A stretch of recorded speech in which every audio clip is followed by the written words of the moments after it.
በገጠር ስብከት ልዩነቱ ሰፋ እንደ ሰማይ ርቀት። ያኛው ሲመራ ልማታዊ ብሎ በመዋቅር ሰንሰል ሀገርን አስሮ አጥሮ በክላስተር ገበሬውን ልማት ይል ነበረ በመዋቅር አጥሮ።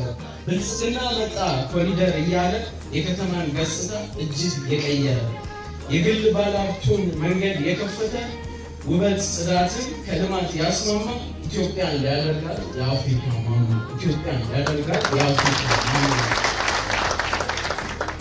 ያኛው ተከለ ጥራት የራቀውን በብዛት ለካ እንጂ ያልገነባ እውቀቱን ዲግሪውን እንደ ቆርቆሮ በየቤቱ ሞልቶ ትውልድ ተቸገረ ጥልቅ ጥበብ አጥቶ።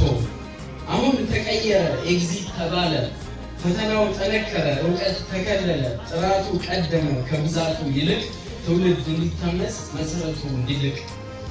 ያኛው ወደብ አልባ መሆንን አምኖ በጅቡቲ መስመር ብቻ ተግቶ የባህር በር ጥያቄን እንደናፍቆት ትቶ ቀረ በኪራይ ቤት ኑሮውን መስርቶ። ብልጽግና ግን የባህር በር አለ የሉዓላዊነት ወሰን አስከበረ። የራስ ወደብ ይኑረን በፊርማ በውል ለቀጣዩ ትውልድ የሚሸጋገር መፍጠን መዝለል የእሱ መለያ ሆኖ ያኛው ግን አስቀረ ትውልድን አባክኖ ያኛው ግን አስቀረ ትውልድን አባክኖ። ያኛው በብሔር ከፋፍሎ በዘር እየገዛ የአንድ እናት ልጆችን አጣልቶ በዋዛ የብሔር እኩልነት አመጣው ይለናል ጉራውን ሲነዛ። ይሄኛውማ በብልጽግና ባህል ለሀገርና ለሕዝብ ከልቡ በመቆርቆር ኑ ይለናል አብረን እንደመር።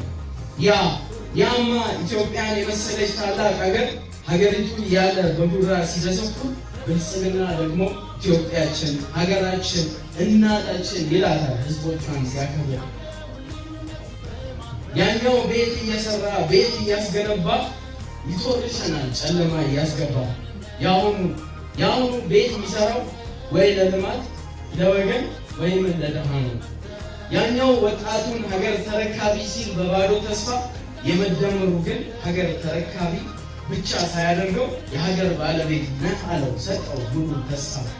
አንዱ በመንግስት እጅ ሁሉን ሲቆጣጠር አንዱ ግን በገበያ በገሃድ ለውጥን ሲያበስር ታሪክ ይመዝግበው የሁለቱን ጉዞ።